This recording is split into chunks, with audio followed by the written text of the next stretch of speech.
Banyaknya kematian. Banyaknya kematian mendadak.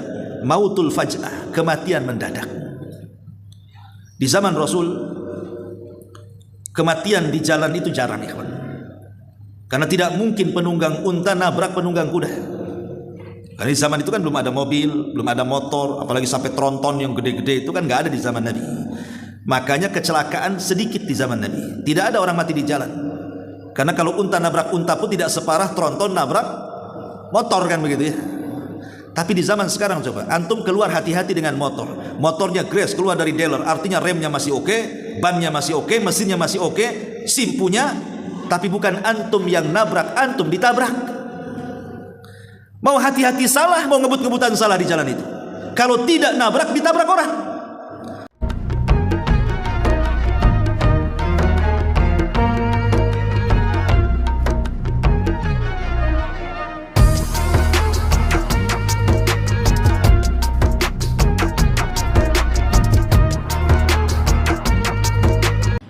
Assalamualaikum warahmatullahi wabarakatuh.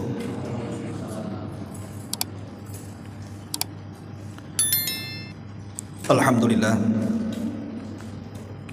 Alhamdulillahilladzi arsala rasulahu bil huda wa dinil haq liyudhhirahu 'ala ad-dini kullihi wa kafa billahi shahida wa kafa billahi wakila. Asyhadu an la ilaha illallah wahdahu rabbi la syarika lah wa asyhadu anna Muhammadan 'abduhu wa rasuluhu alladzi la nabiyya ba'dah. Amma ba'du, ma'asyiral muslimin yang dimuliakan Allah Subhanahu wa taala. Alhamdulillah, di malam hari ini kembali kita bisa dipertemukan di rumah Allah Subhanahu wa taala. Dan pembahasan di malam hari ini kita akan membahas tentang 50 tanda dari tanda-tanda kiamat. Tentu karena pembahasannya banyak poin, tidak semua tanda-tanda yang dijelaskan Nabi SAW kita jabarkan. Jadi kita akan jabarkan secara singkat saja tentang 50 tanda dari tanda-tanda kiamat ini. Hadirin dan hadirat yang dimuliakan Allah Subhanahu wa taala. Di zaman Nabi SAW ada seorang Arab Badui mendatangi Nabi SAW. Di mana Arab Badui ini mengatakan, "Ya Rasulullah, mata sa'ah?" Rasul, kira-kira kapan terjadi kiamat? Sontak pertanyaan ini membuat kaget Nabi SAW sehingga Rasul tidak mau menjawab. Kemudian Arab Badui ini bertanya kembali sampai 3 kali. Baru Nabi SAW mengatakan, "Manis sa'il?" Siapa tadi yang bertanya? Maka kata Arab Badui, "Saya wahai Rasul." Maka Nabi SAW mengatakan kepada Arab Badui ini, "Wa ma a'dadta laha?" Engkau bertanya soal kiamat itu, apa yang kau siapkan untuk menghadapi hari kiamat? Apakah engkau bertanya soal kiamat ini untuk melihat kehancuran yang nyata? Ketika bintang-bintang dijatuhkan, air laut diluapkan, bumi digempakan, langit digulung dan ada pada genggaman Allah Subhanahu wa taala. Ataukah bertanya soal kiamat itu maksudnya apa? Makanya Nabi SAW mengatakan, "Wa ma a'dadta laha?" Kau bertanya dari tadi soal kiamat, kapan kiamat, apa yang kau persiapkan untuk menghadapi kiamat itu? Maka sahabat ini atau Badui ini mengatakan, "La syai'a ya Rasulullah." Tidak ada yang aku siapkan wahai Rasul. "Walakinni uhibbullaha war Rasul." Tapi aku sangat cinta kepada Allah dan Rasulnya. Maka Nabi SAW mengatakan, "Idzan anta ma'aman ahbabta." Kalau begitu, engkau akan bersama orang yang kau cintai. Dari pertanyaan Arab Badui kepada Nabi SAW ini bisa kita petik faedah bahwa hampir seluruh para nabi dan rasul itu disibukkan oleh umatnya dengan pertanyaan kapan kiamat. Jadi sejak zaman dulu, zaman Nuh alaihi salam, Nuh ditanya oleh kaumnya kapan kiamat. Ibrahim disibukkan dengan kaumnya dengan pertanyaan kapan kiamat. Nabi Allah Saleh disibukkan dengan kaumnya dengan pertanyaan kapan kiamat. Nabi Syuaib, Nabi Hud, Nabi Sulaiman dan seluruh para nabi, termasuk Nabi kita Muhammad sallallahu alaihi wasallam, disibukkan dengan pertanyaan kapan kiamat. Dalam riwayat yang lain, dalam hadis yang panjang dari hadis Jibril alaihi salam yang dikenal sebagai induk hadis dan tercantum dalam kitab Arba'in Nawawi, Jibril yang menjelma orang biasa yang datang menemui Nabi sallallahu alaihi wasallam dengan pakaian yang putih, rambut yang hitam, ketika bertanya kepada Rasul sallallahu alaihi wasallam soal Islam, Rasul menjawab. Ketika bertanya kepada Rasul soal iman, Rasul menjawab. Ketika bertanya kepada Rasul soal ihsan, Rasul menjawab. Tapi ketika bertanya kepada Rasul tentang kapan kiamat, Rasul tidak menjawab. Kenapa Rasul tidak menjawab? Karena Rasul tidak punya pengetahuan soal kapan kiamat. Makanya Nabi SAW membalik soalan itu dengan mengatakan, mal mas'ulu anha bi'a'lama minas sa'il.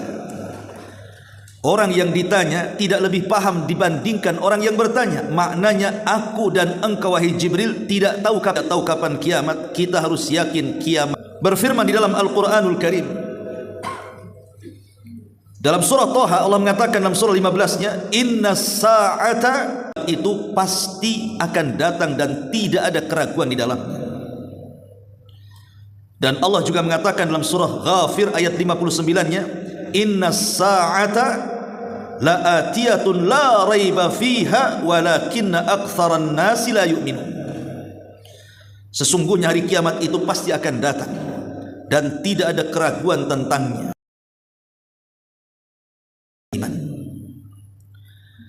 Bagi kita kaum muslimin bahwa kiamat itu pasti datang. Dan kiamat itu ada dua macam. Ada yang disebut dengan kiamatus sughra, kiamat kecil. Inilah yang Nabi SAW katakan, idza mata ahadukum faqad qamat qiyamatuhu. Kalau salah seorang di antara kalian meninggal dunia, maka telah tegak kiamat kepadanya. Dan kiamat kecil ini hadapan kita, bahkan kita mengurus jenazah orang yang mati. Itu yang jelas-jelas pastinya kematian kan. Tapi kiamat besar yang merupakan kehancuran alam semesta itu belum pasti, maksudnya kapan terjadinya. Pastinya pasti, tapi kapan terjadinya ini sulit diprediksi. Tapi dengan keadilan Allah Subhanahu wa taala, Allah tidak mengirimkan kiamat besar, berikan tanda-tandanya. Inilah yang kita akan bahas tentang tanda-tanda kiamat. Ma'asyiral muslimin yang dimuliakan Allah Azza wa Jalla, ada dua tanda yang disebutkan para ulama. Pertama, tanda-tanda, tentu akan berbeda antara dua tanda ini. Kalau tanda-tanda kiamat kecil ini terkadang muncul lama lagi kemudian tenggelam, nanti muncul lagi lama lagi kemudian tenggelam, dan begitu seterusnya. Tapi kalau tanda-tanda kiamat besar ini sekali muncul tidak mungkin bisa dihalangi. Muncul satu, hilang, datang yang lainnya. Hilang satu, muncul, datang yang lainnya, sampai kiamat dibangkitkan. Baik, kita akan membahas tentang tanda-tanda alamat kecil dulu. Para ulama membagi tanda-tanda kiamat kecil itu ada tiga. Yang pertama, zahara wanqadha, sudah muncul dan berlalu dan tidak mungkin terulang. Jadi ada tanda-tanda kiamat kecil sudah muncul dan berlalu sesuai yang dihabarkan Rasul, tapi tidak mungkin ada pengulangan. Contohnya umpamanya diutusnya Nabi sallallahu alaihi wasallam, wafatnya Nabi sallallahu alaihi wasallam, wafatnya para sahabat Nabi sallallahu alaihi wasallam, ini tanda-tanda kiamat kecil. Apakah akan terulang diutusnya Rasul? Tidak, mustahil, karena Nabi kita adalah Nabi akhiruz zaman. Artinya umatnya juga umat akhir zaman, dan tidak ada Nabi setelah Nabi sallallahu alaihi wasallam. Muncul dan telah pergi kemunculannya dan tidak akan terulang. Kemudian yang kedua, kemunculannya akan terus muncul sejak zaman kemunculannya sampai hari ini, bahkan sampai kiamat dibangkitkan. Jadi ada tanda-tanda kiamat itu akan muncul terus setiap zamannya. Contohnya umpamanya banyaknya gempa, kemudian juga amanah yang dicabut, kemudian juga diangkatnya ilmu dan menyebarnya kejahilan. Ini akan terus ada. Tapi di sana ada tanda-tanda kiamat kecil yang belum muncul, dan itu terbagi menjadi dua. Kemunculannya sebelum datang tanda-tanda kiamat besar, atau terjadi di sela-sela ketika terjadi tanda-tanda kiamat besar. Jadi tanda-tanda kiamat kecil yang belum muncul itu bisa saja terjadi sebelum datangnya tanda-tanda kiamat besar, atau di sela-sela tanda-tanda kiamat besar muncul, tanda-tanda kiamat kecil ada di situ. Contohnya umpamanya sebelum tanda-tanda kiamat besar muncul, menghijaunya tanah Jazirah Arab belum terjadi. Kemudian juga mengeringnya sungai Efrat belum terjadi, tapi pasti terjadi dan akan terjadi. Kemudian yang kedua, tanda-tanda kiamat kecil di sela-sela tanda-tanda kiamat besar, seperti terangkatnya Al-Quran di dada-dada kaum muslimin, belum terjadi dan terjadinya itu di sela-sela tanda-tanda kiamat besar. Atau Ka'bah yang dihancurkan sehingga diambil pembendaharaannya oleh seorang laki-laki yang bernama Dzu Suwaiqataini, yang berasal dari negeri Habasyah. Itu terjadi di tengah-tengah munculnya tanda-tanda kiamat besar. Tapi yang jelas bahwa saya akan urut, walaupun urutan itu tentu bukan dari Nabi SAW, urutnya seperti itu 50, 1, 2, 3, 3. Tetapi maksudnya saya sudah kumpulkan sekitar 50 tanda alamat kiamat kecil yang kita akan bahas di malam hari ini. Pertama, secara singkat saja, bi'tsatun Nabi, diutusnya Nabi SAW. Kenapa diutusnya Nabi SAW dijadikan tanda daripada tanda-tanda dekatnya kiamat? Tadi saya sudah katakan bahwa karena Nabi kita adalah Nabi yang terakhir, tidak akan ada Nabi setelahnya.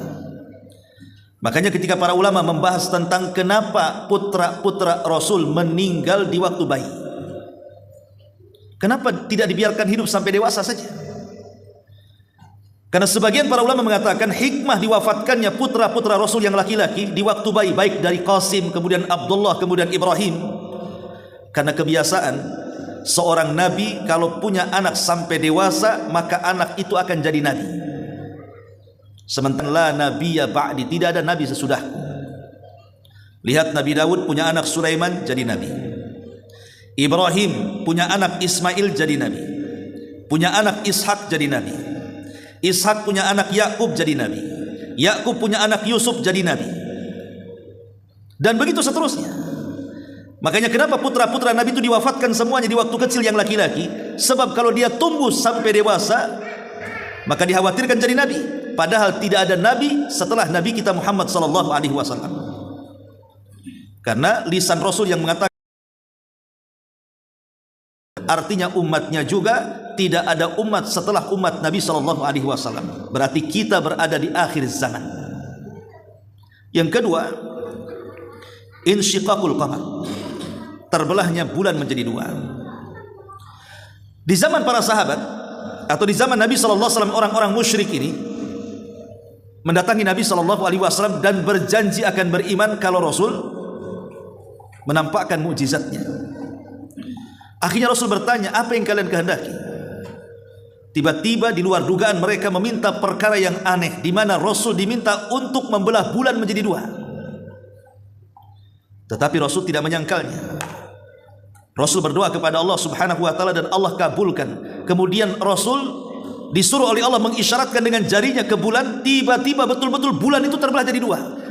Yang belahannya tetap di atas, yang potongannya ke bawah, persis di atas bukit Abi Kubais. Dan semua melihatnya. Tetapi karena orang-orang musyrik ini selalu buat perkara, mulailah mereka menyangka bahwa Rasul sedang memainkan sihir. Kalau begitu tunggu mereka melihat bulan terbelah dua dari arah Syam, ataukah cukup kami saja di sini? Kalau cukup kami saja yang melihat, berarti ini sihir yang dimainkan Muhammad. Tapi kalau memang mereka juga melihat, ini benar-benar mukjizat. Setelah kemudian menunggu orang-orang Syam datang, Setelah datang mereka bertanya, apakah di hari itu engkau melihat bulan terbelah? Kata para kafilah dagang, mereka mengatakan, ya, kami melihat bulan terbelah. Pertanyaannya, apakah mereka beriman? Tidak. Orang-orang kafir tidak beriman, padahal mereka janji akan beriman kan? Justru mereka menganggap Rasul itu sahir, tukang sihir. Dari sini Allah turunkan, iqtarabatis sa'atu wansyaqqal qamar. Telah dekat hari kiamat dengan terbelahnya bulan menjadi dua. Kemudian yang ketiga, wafatun Nabi sallallahu alaihi wasallam. Wafatnya Nabi. Itu menjadi tanda dari dekatnya hari kiamat. Termasuk wafatnya para sahabat Nabi sallallahu alaihi wasallam juga termasuk tanda dari tanda-tanda dekatnya hari kiamat. Termasuk tahrir Baitul Maqdis, pembebasan Baitul Maqdis. Dan ini pernah terjadi di zaman siapa? Di zaman Umar. Di zaman Umar bin Khattab menjadi khalifah, pasukan kaum muslim berhasil mencengkram Persia dan menaklukkan Baitul Maqdis ke tangan kaum muslim. Dan kala itu Baitul Maqdis yang memegang bukan Yahudi, tapi Nasrani.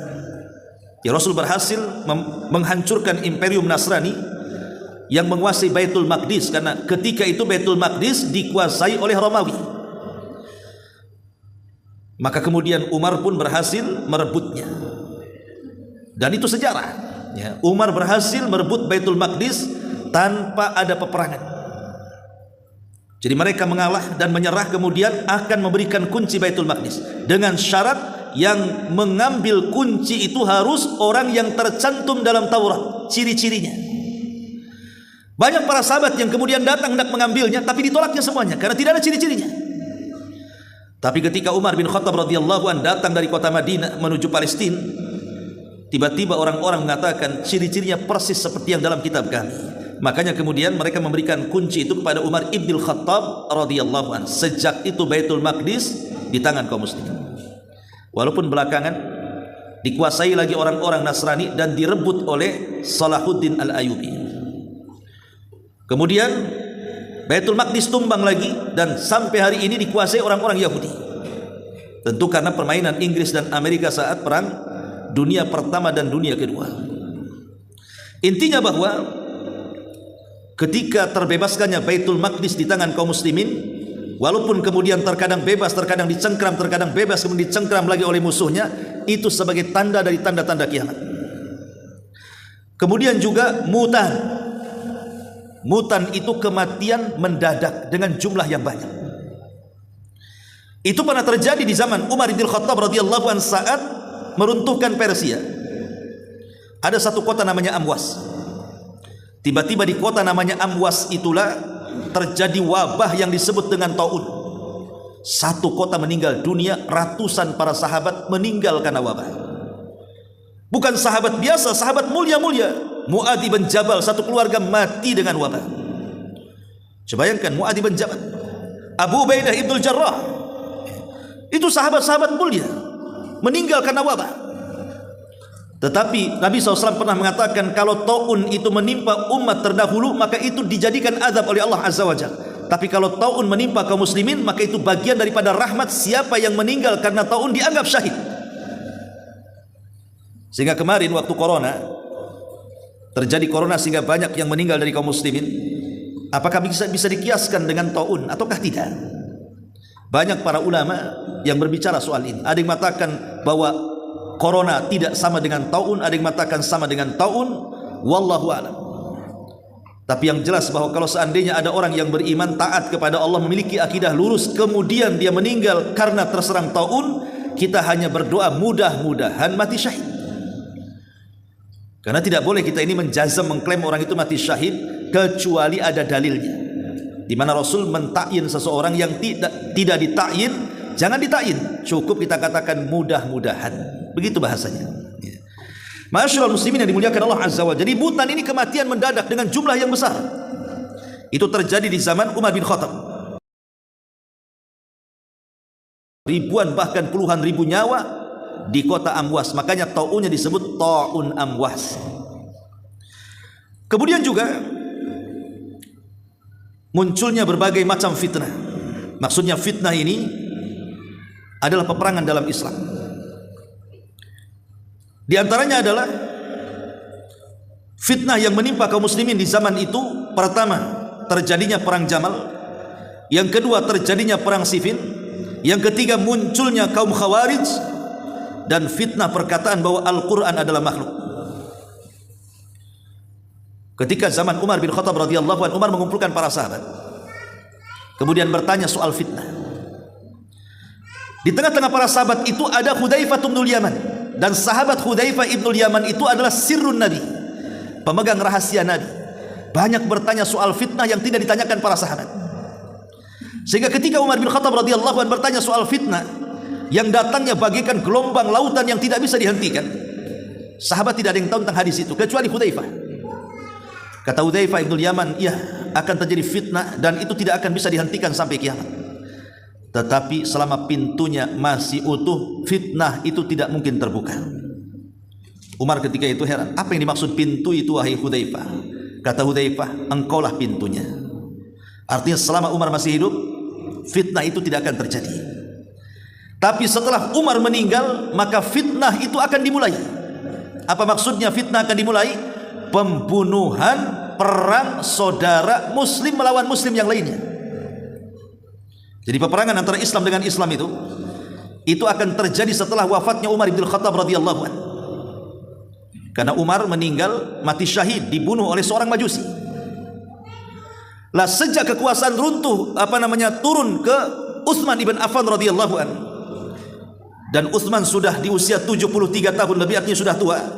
Disinilah mulai terjadi fitnah yang dikatakan Hudzaifah bin Yaman, di mana ada kelompok Sabaiyah yang dipimpin oleh Abdullah ibn Saba, seorang tokoh Yahudi Yaman Khimyar, pura-pura masuk Islam. Kemudian menguasai dan mengkritik kerajaan Utsman ibn Affan dengan menyebar fitnah-fitnah yang tidak berdasar. Subhanallah, memang Allah sudah takdirkan fitnah menyebar di Kufah, menyebar di Basrah, dan di daerah-daerah selain Madinah dan Mekah dan sekitarnya tahu siapa Utsman. Tapi orang-orang yang ada di Mesir, yang ada di Kufah, yang ada di Basrah, mereka tidak tahu, apalagi orang yang baru masuk Islam. Sehingga mereka termakan hoax berita daripada Abdullah ibn Saba al-Himyari ini. Kemudian membuat kelompok membawa sekitar 5.000 pasukan yang terpengaruh, dan kelompok ini disebut kelompok Sabaiyah.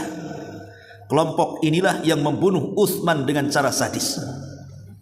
Utsman sedang puasa, membaca Quran, tiba-tiba dikepung rumahnya dan berakhir dengan pembunuhan. Gara-gara Utsman terbunuh oleh kelompok Sabaiyah. Nah, kelompok Sabaiyah ini orang Islam yang terhasut oleh Sabaiyun, orang-orang yang dipengaruhi Abdullah ibn Saba. Dia orang Yahudi pura-pura masuk Islam. Kemudian mulai menggoyang kekuasaan Utsman sampai berhasil membawa 5.000 pasukan anak muda dan berakhir dengan pembunuhan Utsman. Lah Utsman ini kabilahnya besar, Bani Umayyah. Lah di antara orang-orang dari Bani Umayyah di zaman Utsman itu banyak yang menjadi gubernur. Salah satunya Muawiyah ibn Abi Sufyan. Itu dipercaya Utsman untuk memegang Kufah, memegang Basrah, memegang Syam kalau sekarang ini. Dan tentara kaum muslimin ketika itu kekuatan ada di Syam. Makanya kenapa Utsman tidak melawan, karena tentaranya ada di Syam. Tapi memang sudah Allah takdirkan bahwa Utsman harus terbunuh seperti itu, karena sabda Rasul sallallahu alaihi wasallam bahwa akan ada musibah yang menimpa Utsman. Jadi ketika kemudian Utsman meninggal, Muawiyah tidak setuju. Bukan tidak setuju jadi khalifah, tidak, tapi ditunda pembaiatannya sampai para pembunuh Utsman ditangkap. Tapi tangkap, kata Muawiyah, oh tidak bisa, tangkap dulu baru kami baiat. Terjadi perselisihan. Akhirnya kemudian terjadi perang saudara yang disebut dengan Siffin. Perang Siffin itu kubu dari pemerintah Ali bin Abi Thalib dan kubu dari yang menentang adalah Muawiyah bin Abi Sufyan dari arah Syam. Perang dua kabilah ini, dua-duanya kaum muslimin ini. Perang, dan perangnya disebut Siffin. Kemudian disusul dengan perang Jamal. Kenapa disebut Jamal? Karena Aisyah radhiyallahu anha ketika itu menunggangi unta, dan unta itu bahasa Arabnya Jamal. Maunya Aisyah itu melerai peperangan itu, tapi disangkanya Aisyah mendukung salah satu dari keduanya. Akhirnya pecah lagi perang yang kedua. Itulah disebut dengan perang Jamal. Inilah fitnah yang tidak akan dihentikan sampai kiamat. Lihat di Timur Tengah hari ini, Bagaimana umat Islam diadu domba oleh Barat itu, akhirnya saling menyerang kan? Karena begini, ikhwatul fillah muliakan Allah azza wajalla, negeri yang paling dicintai setan kehancurannya adalah negeri Arab. Tapi setan putus asa untuk mengembalikan Arab menjadi umat jahiliyah. Makanya Rasul mengatakan setan itu sudah putus asa untuk disembah di tanah Arab. Kenapa? Karena mereka tidak mungkin menyembah setan. Mereka negeri tauhid. Sejak negeri itu berdiri, negeri Islam di zaman Rasul sampai hari ini, namanya Jazirah Arab, itu negeri tauhid. Setan tidak bisa lagi seperti di masa-masa jahiliyah disembah. Maka setan putus asa. Tapi setan punya senjata yang lainnya. Gak apa-apa aku tidak disembah lagi negeri Arab, katanya. Kenapa negeri Arab coba? Karena negeri-negeri selain Arab itu setan masih disembah. Contoh di Indonesia lah. Tapi banyak orang-orang yang nyembah setan itu. Dukun di mana-mana, yang jual tangkal di mana-mana, yang percaya klinik di mana-mana, yang datang ke kuburan meminta-minta di mana-mana. Setan mudah disembah di negeri kita ini. Atau hampir di negeri yang lain selain Jazirah. Kalau Jazirah itu susah disembah kan? Makanya mereka putus asa. Tapi setan punya senjata. Tidak apa-apa aku tidak disembah di negeri Arab, katanya. Tapi akan aku buat negeri Arab itu pecah belah. Walakin bitahrisi bainakum. Akan tapi setan akan membuat tahris, perpecahan di tengah-tengah bangsa Arab. Jadi kalau ada bertanya, loh kok Indonesia yang Islamnya tidak kuat-kuat banget kok mereka bisa bersatu? Kenapa negeri Arab berpecah belah? Pecah belah kuat dibandingkan di tempat lainnya. Maka di Timur Tengah itu masih perang saudara, dan begitu seterusnya, seolah tidak berhenti. Selesai ini timbul sana, tidak akan terhenti sampai kiamat. Ma'asyiral muslimin yang dimuliakan Allah Subhanahu wa taala, maka fitnah ini pasti terjadi. Kemudian di antara tanda-tanda kiamat yang lain adalah iddia'un nubuwah, banyaknya orang yang mengaku nabi. Di zaman Rasul sudah ada orang ngaku nabi, tapi di akhir-akhir sebelum wafatnya Nabi, periode Madinah maksudnya. Kalau periode Mekah nggak ada orang berani ngaku nabi. Nabi aslinya saja dimusuhi, mau ngaku nabi pula kan begitu. Nabi yang aslinya saja diserang, mau dibunuh, makanya tidak berani orang ngaku nabi periode Mekah itu. Munculnya orang-orang yang ngaku nabi itu setelah Rasul sudah detik-detik mau meninggal. Ketika kemudian Mekah sudah dikuasai, Madinah sudah dikuasai, dan kabilah-kabilah sekitar dikuasai, kemudian Rasul dihormati, Rasul dihargai, Rasul diagungkan, maka orang-orang dari kabilah jauh dari Yaman berpikir enak juga jadi nabi ini. Dia tidak tahu prosesnya. Taunya setelah Mekah dan Madinah dikuasai, orang-orang menghormati nabi, oh pengen juga lah aku jadi nabi. Mulailah di sini bermunculan nabi palsu di akhir-akhir hayat nabi. Muncullah Musailamah al-Kadzdzab dari Yamamah. Muncullah Al-Aswad Al-Ansi dari Yaman. Muncullah Tulaihah. Muncullah Sajah bintul Harith. Tetapi ada yang diperangi sampai mati. Dan Al-Aswad Al-Ansi, ada juga yang tobat kemudian baik Islamnya seperti Tulaihah dan Sajah bintul Harith. Tapi kata Rasulullah, orang-orang yang ngaku nabi itu akan senantiasa ada. Akan senantiasa ada. Dajjaluna kadzabun, dajjal pendusta mengaku nabi itu akan senantiasa ada. Saya pikir orang Timur Tengah saja yang ngaku nabi, orang berhidung pesek saja ngaku nabi. Indonesia kan banyak orang ngaku nabi kan. Mulai dulu di Jawa Barat ada Cecep ngaku nabi, syahadatnya asyhadu anna Cecep Rasulullah. Ahmad Musaddiq ngaku nabi, asyhadu an la ilaha illallah wa anna Ahmad Musaddiq Rasulullah, katanya. Banyak orang ngaku nabi kan di negeri kita ini. Tapi sebagaimana pepatah Arab, likulli saqitin lakit, setiap ada benda yang jatuh ada yang mungut. Seolah-olah sesesat apapun ajaran orang yang diajarkan di Indonesia ini, pasti ada pengikutnya sedikit atau banyak. Baik pengikutnya di alam nyata atau di alam gaib seperti netizen ya. Pokoknya di negeri kita ini sesesat apapun mesti ada pengikutnya. Masyaallah muslimin yang dimuliakan, itu menunjukkan keroposnya akidah tuh. Tapi orang yang ngaku nabi itu akan senantiasa ada, dan ini tanda-tanda kiamat. Kemudian juga zuhurul khawarij, munculnya khawarij. Kan paham terorisme dalam Islam. Dan itu terjadi sejak khilafah Ali radhiyallahu anhu. Jadi munculnya orang khawarij itu di zaman kekhalifahan Ali. Karena cikal bakalnya dari pasukan Ali. Sekitar 12.000 orang keluar dari pasukan Ali karena merasa peperangan melawan Muawiyah tiba-tiba dihentikan dan didamaikan. Jadi orang-orang Khawarij ini, buat apa wahai Ali kau memerangi Muawiyah? Kalau mereka memang kafir, kenapa kita tidak habis-habisan saja perang? Kalau mereka muslim, kenapa kita menyerang muslim? Akhirnya mereka keluar. Tetapi Abdullah bin Abbas meminta izin kepada Ali untuk menyadarkan mereka. Akhirnya disadarkan, tinggal beberapa ribu. Itulah yang menjadi cikal bakal Khawarij sejak zaman itu sampai hari ini, bahkan sampai kelak di akhir zaman sisa-sisa Khawarij mengikuti Dajjal. Lalu apa firqah Khawarij itu? Secara pemahaman, satu, mereka pemahamannya takfir, suka mengkafir kafirkan di luar kelompoknya.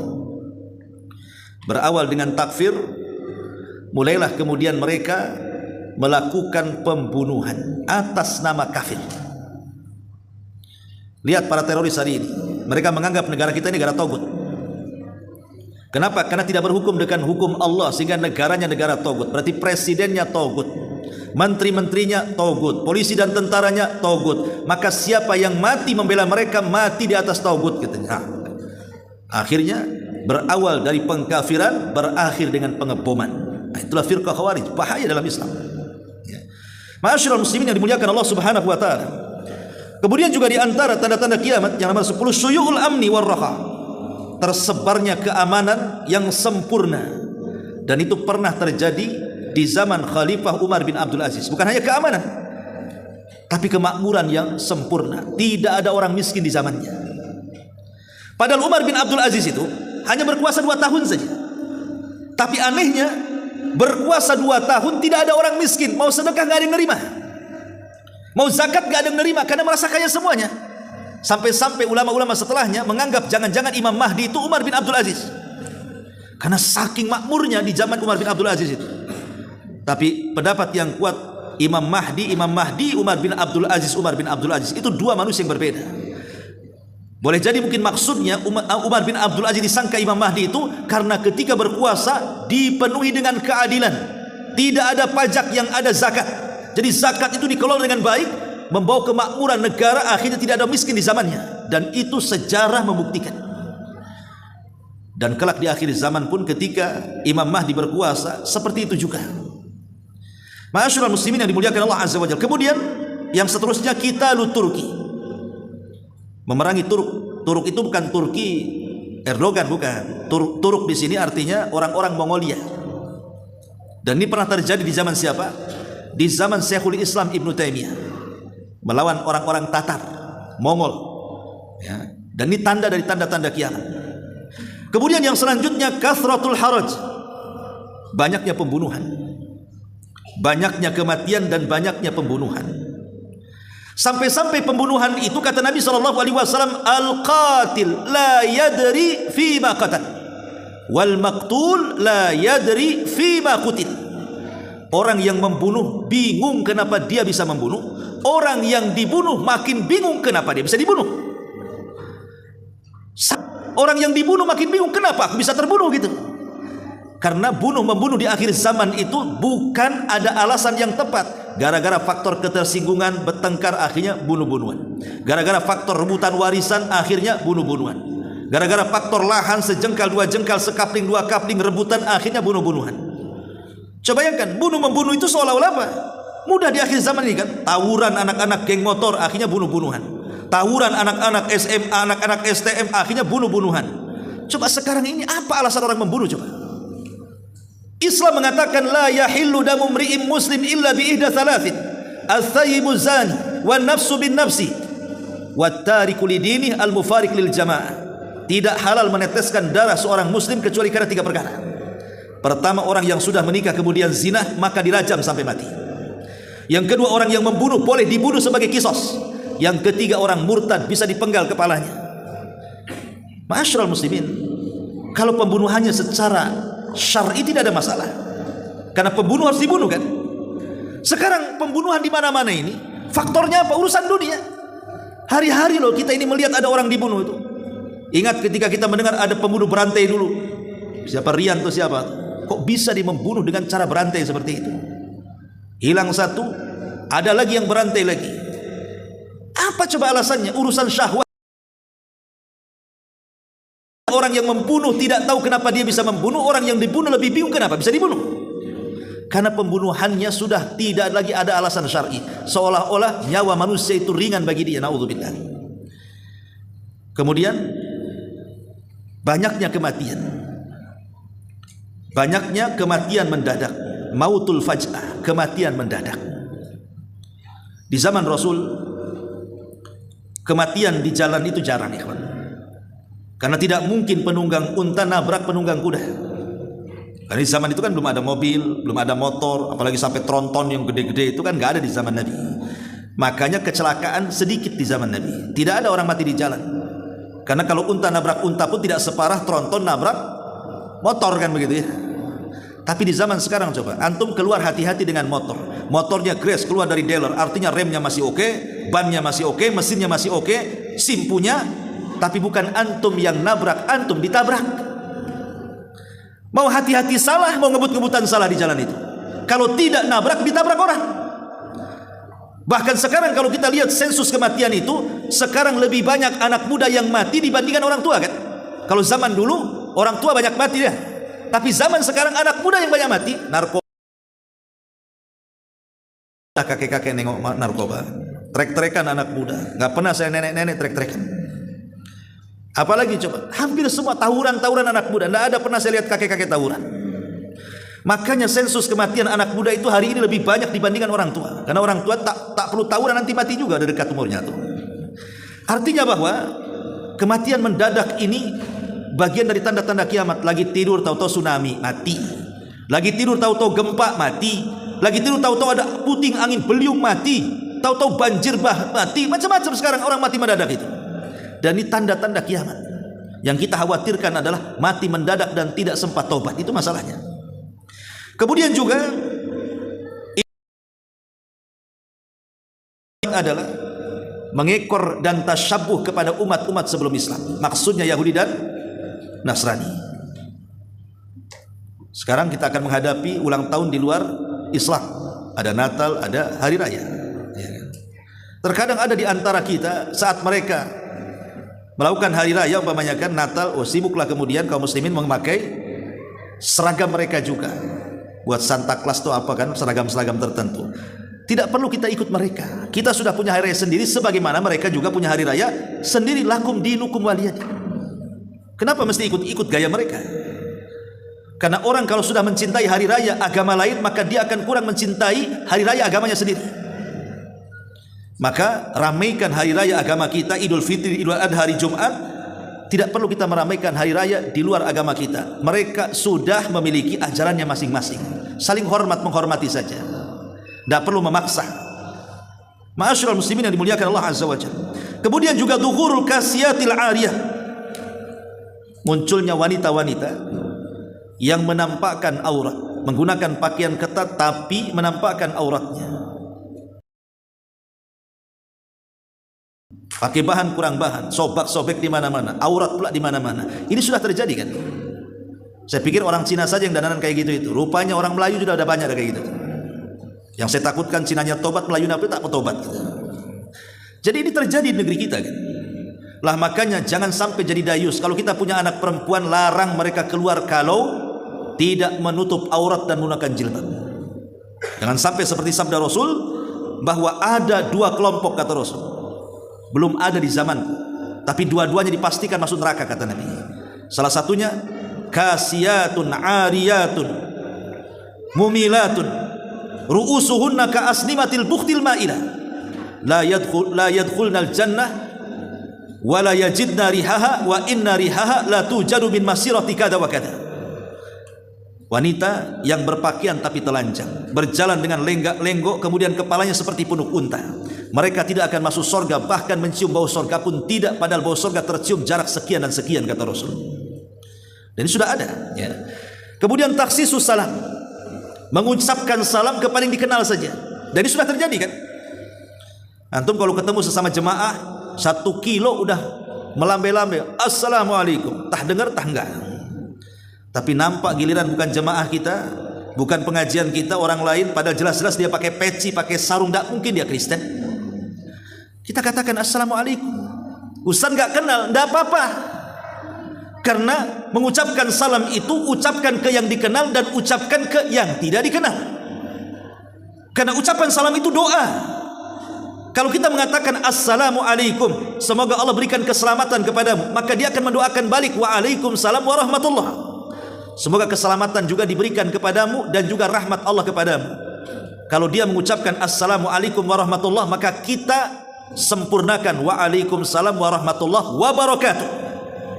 Kita berikan doa terbaik dengan berkah, rahmat dan selamat.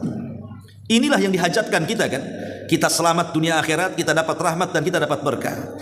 Bahkan Ibnu Umar radhiyallahu anhu sengaja setiap hari kalau dia tidak ada kerjaan dan tidak ada kesibukan dan tidak sedang safar, itu datang ke pasar hanya menyalami seluruh pedagang dan pembeli yang ada di pasar. Assalamualaikum, waalaikumsalam, assalamualaikum, assalamualaikum, assalamualaikum. Bayangkan kalau satu pasar itu 200 orang, berarti dia mengucapkan assalamualaikum 200 kali itu.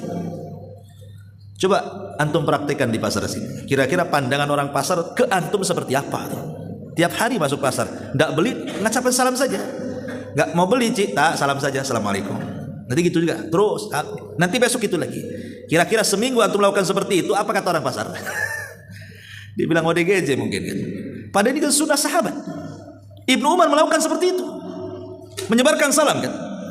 Dan Rasul mengatakan, ucapkan salam kepada yang kenal dan kepada yang tidak dikenal. Sekarang aneh, ada orang yang takut mengucapkan salam kepada orang yang tidak dikenal. Orang yang tidak dikenal ketika mendapatkan salam tidak jawab juga dia. Dia mandang kita. Kenal di mana ya? Kenapa orang ini? Malah gitu sama kita. Jadi kalau kita mengucapkan assalamualaikum, dia nggak kenal kita tuh. Ada yang nggak mau jawab itu, malah kita pula dipandang dia. Emang kamu kenal saya di mana? Sok akrab katanya. Karena apa? Antara orang yang dilempari salam dengan orang yang melempar salam itu memang sudah hilang sunnah Rasul bahwa salam itu harusnya disampaikan kepada yang dikenal dan yang tidak dikenal harusnya. Itu tanda-tanda kiamat masalahnya.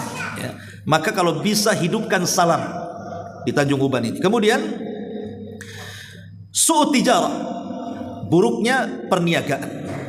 Betapa banyak orang-orang yang mengurang-urang takaran, mengurang-urang timbangan, mengurang-urang meteran dan juga curang dalam dagang. Maka Allah mengatakan wailul lil mutaffifin, celaka bagi orang-orang yang mengurang-urang takaran. Kalimat wail dalam surah Al-Mutaffifin itu wailun lil mutaffifin. Neraka wel itu sebuah nama lembah di dalam jahanam. Disebut wel dalam bahasa Arab.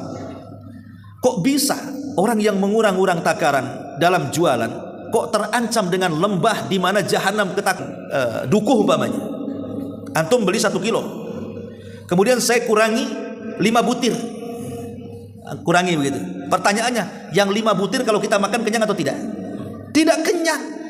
Tapi kenapa diancam dengan wel, lembah jahanam? Begini ikhwan, karena yang namanya pedagang dengan pembeli terkadang tidak saling kenal. Boleh jadi pedagang dan pembeli itu mereka anak yatim, mereka orang miskin, mereka orang-orang yang tidak memiliki harta banyak. Sehingga ketika membeli kemudian kita kurang-kurangi takarannya, berarti kita mengambil hak orang miskin, mengambil hak anak yatim, mengambil hak orang lain. Makanya kenapa pedas sekali Allah mengatakan wailun lil mutaffifin, neraka wel bagi orang-orang yang suka mengurang-urang takaran dan timbangan. Dan itu su'ut tijarah, bagian daripada tanda-tanda kiamat. Kemudian musyarakatul mar'ati fit tijarah. Musyarakatul sudah selesai Isya ya. Baik, kita lanjutkan pada Isya. Enggak apa-apa. Boleh. Siap. Lanjut pada Isya atau azan lanjut? Habis Isya saja. Siap. Baik. Subhanallah.